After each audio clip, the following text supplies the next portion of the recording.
Everyone, a warm welcome to all of you. आप सबका एक बार फिर से मैं यूट्यूब के चैनल जॉब एस्पायरेंट्स पे स्वागत करता हूं। और मिसलेनियस क्वेश्चंस की जो सीरीज़ चल रही है उसका ये पार्ट 13 है।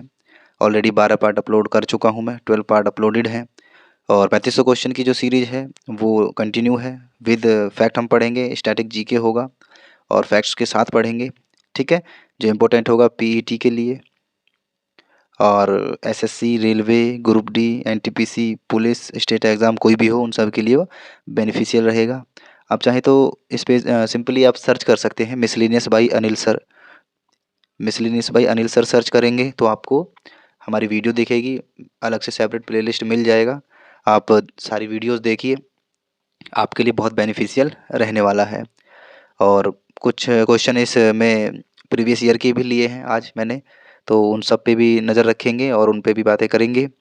और इस सीरीज़ के बाद हम जो सीरीज़ लाएंगे वो एसएससी सीजीएल का प्रीवियस ईयर एग्ज़ाम जो भी हुआ है 2022 में कंडक्ट हुए थे शायद, उसके लाएंगे, ठीक है। उसके क्वेश्चन सारे सॉल्व करेंगे, जीके, जीएस और करंट अफेयर्स के, ठीक है। और अभी इस चैनल पे आपको करंट अफेयर्स फिर मिलना शुरू हो जाएगा, मंथली करंट अफेयर्स और वीकली करंट अफेयर्स आपको इसी चैनल पे मिल जाएगा। तो जो भी चैनल पे नए हैं प्लीज़ चैनल को सब्सक्राइब करके बेल आइकन ज़रूर दबाना। तो चलिए शुरू करते हैं हमारी वीडियो। अपना पहला क्वेश्चन है, किस खेल का परिसर डायमंड कहलाता है? खेल परिसर जहाँ पे खिलाड़ी खेलते हैं, जैसे क्रिकेट के मैदान पे जब प्लेयर खेलता है, यहाँ पे 3 स्टंप्स होते हैं, प्लेयर खेलता है तो उसे पिच कहते हैं, ठीक है। तो ऐसे ही खेल परिसर, किस खेल परिसर को डायमंड कहा जाता है? तो जो बेसबॉल होता है ना, इसके खेल परिसर को डायमंड कहा जाता है, ठीक है। ये आपको याद रखना है, बिल्कुल क्रिकेट की तरह ही खेला जाता है। ये आप फोटो देख रहे हैं यहाँ पे, उनका भी एक विकेट कीपर होता है पीछे इस टाइप का, बिल्कुल क्रिकेट के जैसा खेला जाता है। बट इसका जो बल्ला होता है वो गोल होता है ऐसे, ठीक है। और क्रिकेट का जो बल्ला होता है आप सभी जानते हैं वो कुछ इस टाइप का होता है, लेकिन ये गोल होता है, ठीक है। ये आपको याद रखना है। और तो बिल्कुल क्रिकेट जैसा ही होता है, इसमें सीधा फुल टॉस बॉल फेंकी जाती है बल्ले के ऊपर, क्रिकेट में बल गेंद को टप्पे से फेंका जाता है। और हाथ घुमाना मैंडेटरी है, इसमें तो कैसे भी फेंक सकते हैं, उसमें हाथ घुमा, क्रिकेट में हाथ घुमा के बॉल फेंकी जाती है। ये सारी चीज़ें हैं। बाकी ये अमेरिका का राष्ट्रीय खेल भी है, आपको सबको मालूम होगा बेसबॉल अमेरिका का राष्ट्रीय खेल है। लेकिन ये स्टार्टिंग जो इस खेल की हुई थी वो इंग्लैंड से हुई थी। बेसबॉल एक बल्ले और गेंद का खेले जाने वाला अमेरिकी खेल है। बेसबॉल 1846 में इंग्लैंड में सबसे पहले खेला गया था, ये सबसे पहले इंग्लैंड में खेला गया था। लेकिन इसके बाद कुछ इसमें चेंजेस किए गए, वास्तविक परिवर्तन के बाद उत्तरी अमेरिका ने इसे शुरू किया। 19वीं शताब्दी के अंत तक संयुक्त राज्य अमेरिका का यह नेशनल गेम बन गया। अगर आपके पास क्वेश्चन फ्रेम होता है कि संयुक्त राज्य अमेरिका का नेशनल खेल कौन सा है या नेशनल स्पोर्ट्स कौन सा है, तो आप कहेंगे बेसबॉल है, ठीक है। और बेसबॉल के खेल परिसर को डायमंड कहते हैं। एक सेकंड रुकना, मैं इसका पेन थोड़ा छोटा कर लेता हूँ, मुझे लगता है ज़्यादा साइज हो गया इसका। ठीक है, सॉरी उसके लिए थोड़ा। और कुछ खेल और हैं जिनके जो खेल परिसर है उनको क्या कहते हैं, जैसे गोल्फ है, तो गोल्फ जो है उसके खेल परिसर को कोर्स कहते हैं, ठीक है। और आइस हॉकी खेल परिसर है उसको रिंक कहते हैं। निशानेबाजी और तीरंदाजी के खेल परिसर को रेंज कहा जाता है, जहाँ पे निशानेबाजी होती है या फिर तीरंदाजी होती है, उसके खेल परिसर को रेंज कहा जाता है। ये वाला इंपॉर्टेंट है। घुड़सवारी के खेल परिसर को एरिना कहते हैं। और बेलोड्रम जो है वो साइकिल के खेल परिसर को कहते हैं, बेलोड्रम। तो ये पांचों मैंने जो भी इंपॉर्टेंट बनते थे वो ले लिए हैं। होते तो और भी, जैसे क्रिकेट का जो खेल परिसर है उसे उसे पिच कहते हैं। ऐसे और भी बहुत सारे खेल हैं जिनके खेल परिसर के नाम होते हैं, लेकिन ये इंपॉर्टेंट्स थे तो मैंने ये इंक्लूडेड किए हैं। एक बार फिर से आप देख लेना, ये पीडीएफ आपको टेलीग्राम पे मिल जाएगा, टेलीग्राम का लिंक आपको डिस्क्रिप्शन में मैं डाल दूंगा। चलिए बढ़ते हैं नेक्स्ट क्वेश्चन की तरफ। नेक्स्ट क्वेश्चन है, नंद वंश का संस्थापक कौन था? तो जो नंद वंश के संस्थापक थे वो महापद्मानंद जी थे। ये नंद वंश के संस्थापक थे। और इस नंद वंश का अंतिम संस्थापक जो है अंतिम शासक था वो घनानंद था, इसका अंतिम शासक, जिसको चंद्रगुप्त मौर्य ने पराजित करके मौर्य वंश की स्थापना की थी। वो आगे डिटेल्स में हम पढ़ेंगे, ठीक है। तो ये नंद वंश के संस्थापक थे, इनका नाम था महापद्मनंद। और प्राचीन नंदवंश प्राचीन भारत का एक राजवंश था। पद्मानंद के ही राजवंश से नंदवंश इसका नाम पड़ा, ठीक है। नंदवंश का जो शासन था वो 344 से 322 ईसा पूर्व तक रहा। इतिहास में 22 वर्षों तक मगध पर राज करने वाला यह राजवंश बहुत प्रसिद्ध था। इन्होंने मगध पर राज्य किया था। नंदवंश ने। क्वेश्चन फ्रेम होगा मगध पर किसने राज किया था, तो 22 वर्षों तक तो ये किया था नंदवंश ने। ठीक है, इस वंश के अंतिम शासक घनानंद थे, जैसा कि मैं बता भी चुका हूँ। और इसको हराने के बाद चंद्रगुप्त मौर्य जो है ना, इन्होंने मौर्य वंश की स्थापना की थी।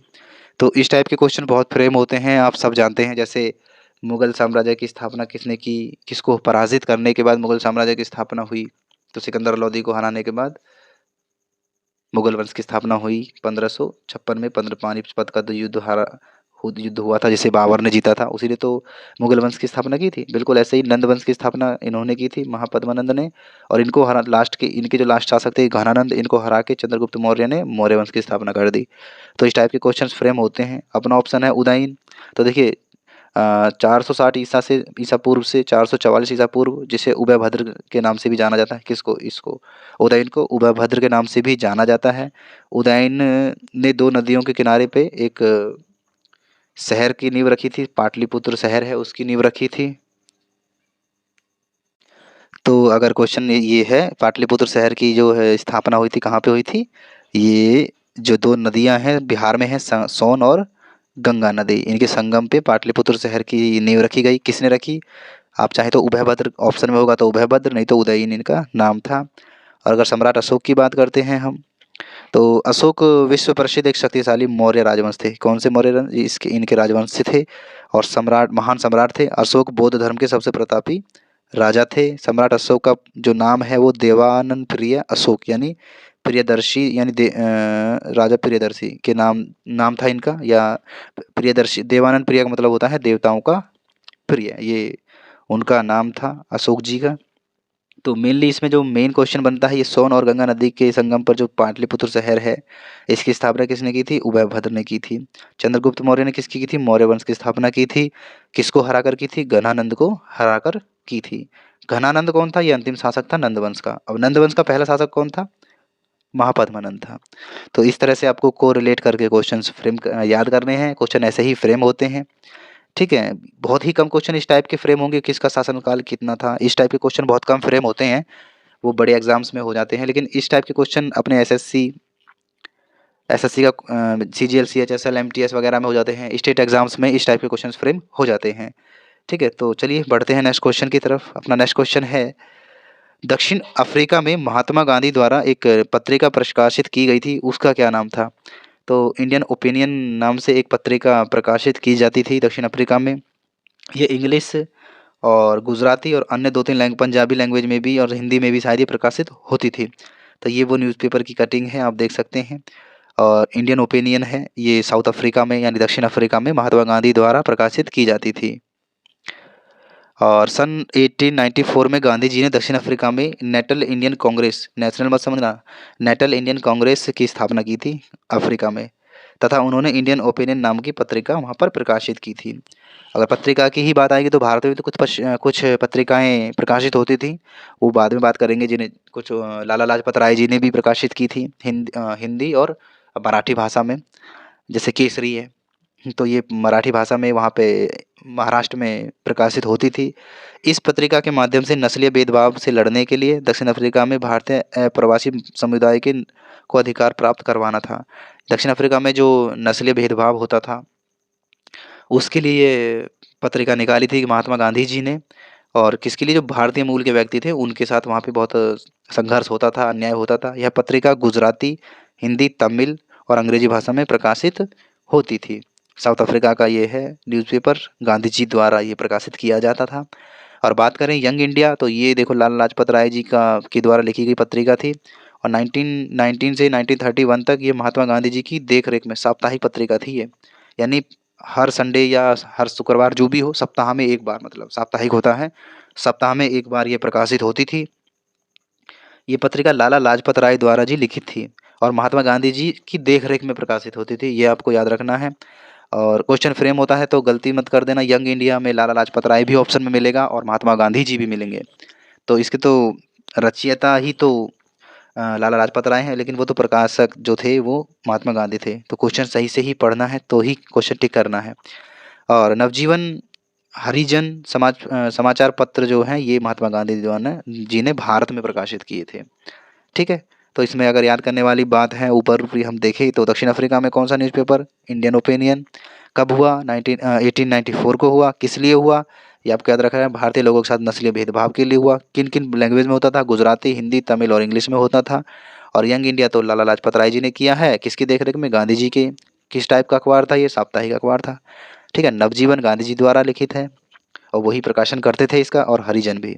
ठीक है, ये सब आपको याद रखना है। बढ़ते हैं हम अगले क्वेश्चन की तरफ। अपना नेक्स्ट क्वेश्चन है, किस तत्व की कमी से घेंगा रोग हो जाता है? तो आयोडीन है, आयोडीन की कमी से घेंगा रोग हो जाता है।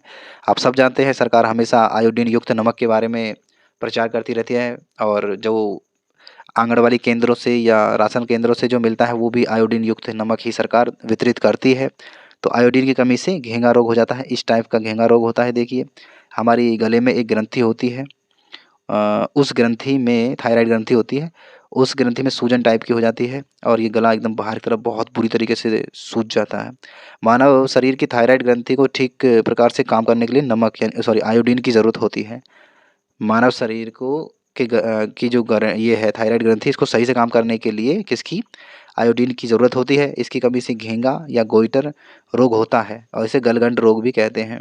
ये आपको याद रखना है, ये तीन एक ही नाम है। तो ये रोग हो जाता है, बीमारी में गर्दन में थायराइड वाले स्थान पर सूजन आ जाती है। देखिए थायराइड वाले स्थान पर सूजन आ रही है। हमारे शरीर को प्रतिदिन कितना 100 से 150 माइक्रोग्राम आयोडीन की आवश्यकता होती ही होती है। इतनी हमें आयोडीन चाहिए, तो हम इस बीमारी से बचे रहेंगे। और कौन कौन गलगंड, घेंगा या गोइटर रोग हो जाता है आयोडीन की कमी से। ठीक है, और बढ़ते हैं। नेक्स्ट क्वेश्चन है, भारत के रेगिस्तान की एक महत्वपूर्ण नदी है।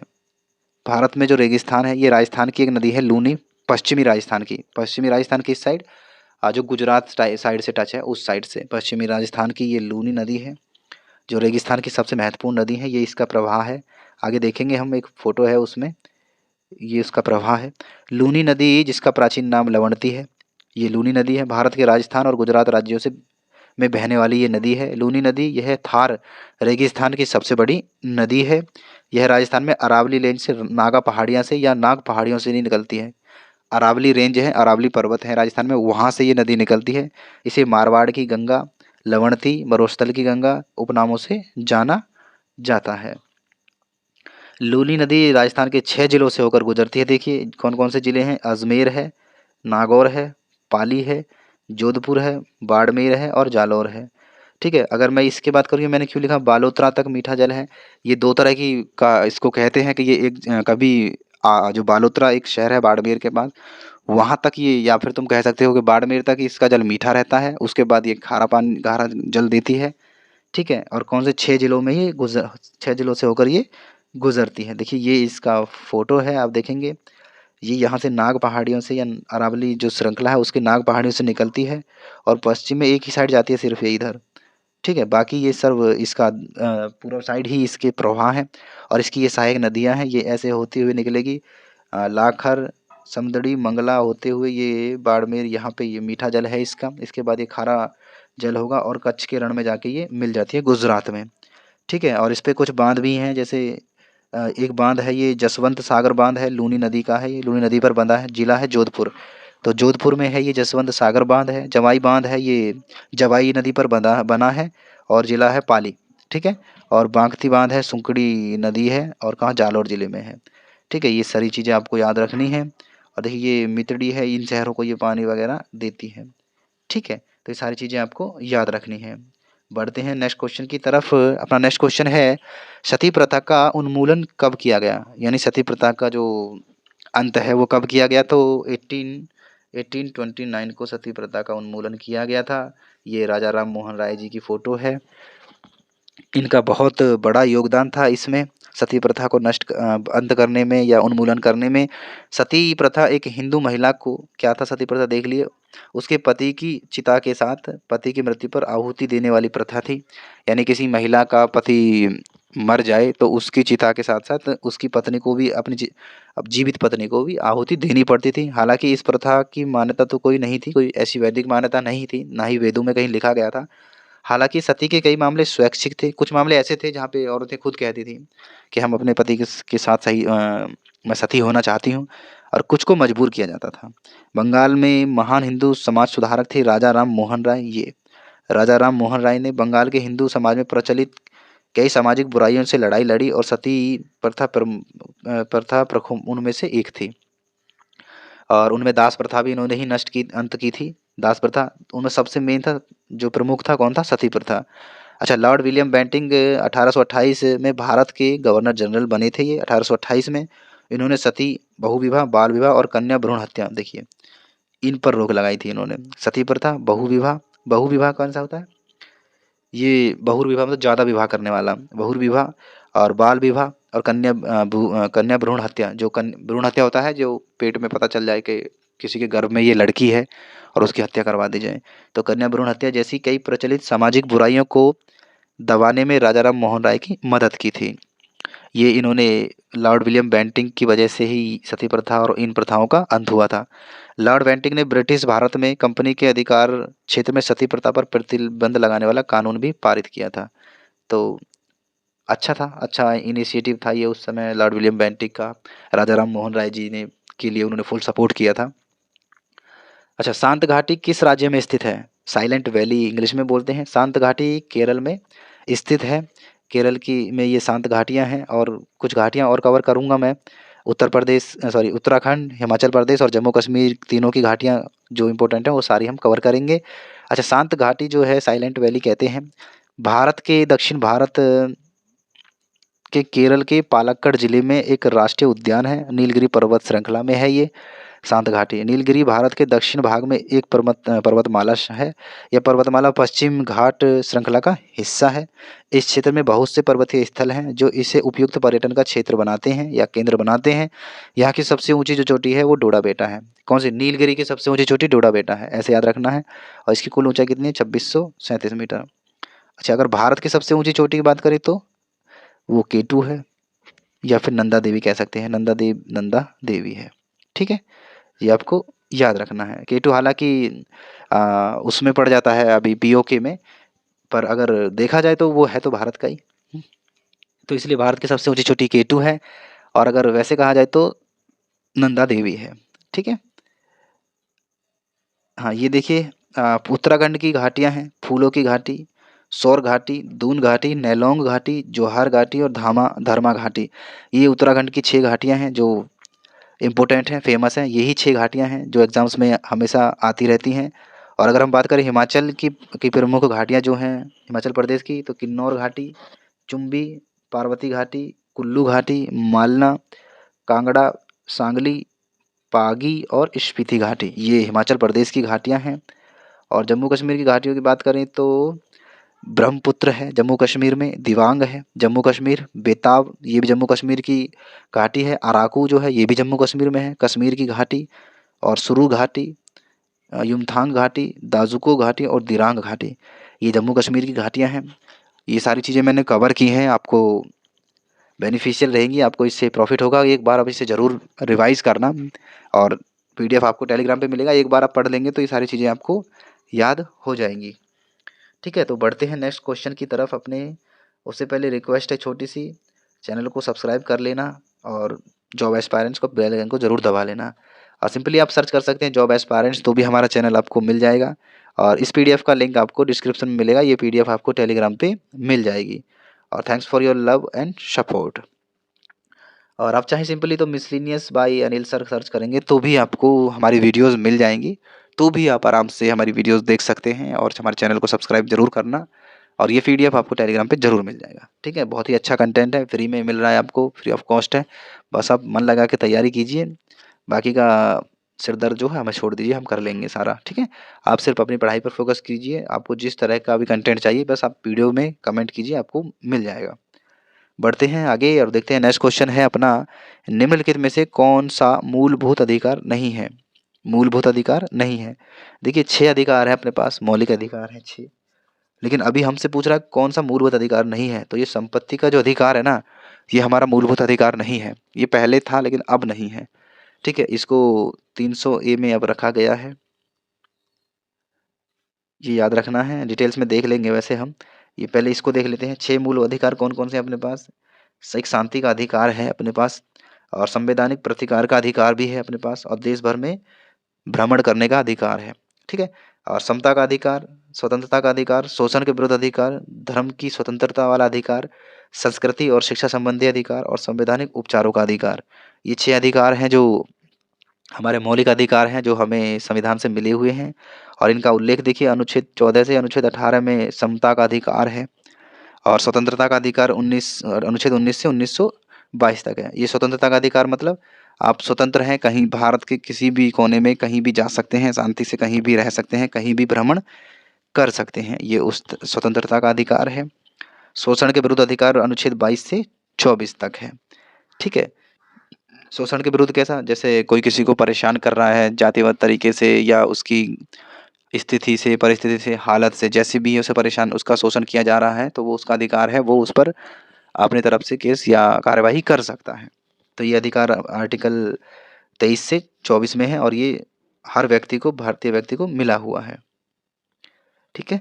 संपत्ति का जो अधिकार है, 44वां संशोधन हुआ था संविधान का 1978 में, उसके द्वारा मौलिक अधिकारों से हटा दिया गया है अब, ठीक है?